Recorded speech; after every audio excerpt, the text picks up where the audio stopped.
Assalamualaikum dan salam sejahtera bersama-sama saya Siti Nurdiati Zaidi dalam berita ringkas RTM. Semua peneraju industri pembinaan digesa supaya bersedia melaksanakan norma baharu yang ditetapkan dalam pelaksanaan projek selaras dengan Perintah Kawalan Pergerakan Pemulihan PKPP.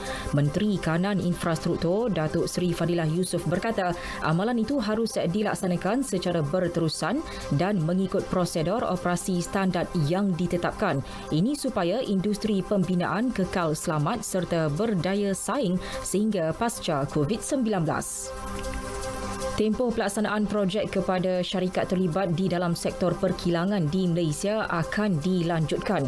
Pelanjutan itu diberikan kepada syarikat yang telah diluluskan lesen pengilang di bawah Akta Penyelarasan Perindustrian 1975. Menurut kenyataan Kementerian Perdagangan Antarabangsa dan Industri, kelonggaran diberikan secara automatik dengan tambahan tempoh selama 12 bulan lagi.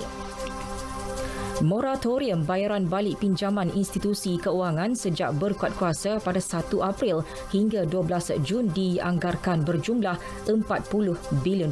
Demikian menurut Unit Pelaksanaan dan Koordinasi Stimulus Ekonomi antara Agensi Nasional Laksana Kementerian Keuangan. Moratorium yang dianggarkan berjumlah RM100 bilion itu sebahagian daripada pakej rangsangan ekonomi Prihatin Rakyat Prihatin bernilai RM250 bilion. Sementara bagi bantuan Prihatin Nasional BPN, Lembaga Hasil Dalam Negeri menerima 191,000 rayuan antara 11 hingga 31 Mei lepas dengan 181,000 daripada permohonan diluluskan. Pengawasan di kawasan perairan sempadan negara masih dikawal ketat semasa Perintah Kawalan Pergerakan Pemulihan PKPP. Pengawasan kini tertumpu di Parit Jawa dan Sungai Muar di Muar, Sungai Semerah dan Sungai Ayam di Batu Pahat serta Sungai Buntu dan Sungai Api-Api di Pontian. Timbalan Pengarah Operasi Maritim Johor, Kapten Maritim Sanifah Yusof mendedahkan kawasan berkenaan menjadi pintu masuk migran dan penyeludupan barangan larangan ke negeri itu. Ini kerana keadaan muka bumi berpaya bakau yang sukar didekati pihak berkuasa. Akhir sekali sukan, kerajaan berhasrat mengabadikan pembangunan kemudahan sukan dengan anggaran kos lebih RM500 juta di Putrajaya kepada ikon kepimpinan sukan negara almarhum Sultan Ahmad Shah.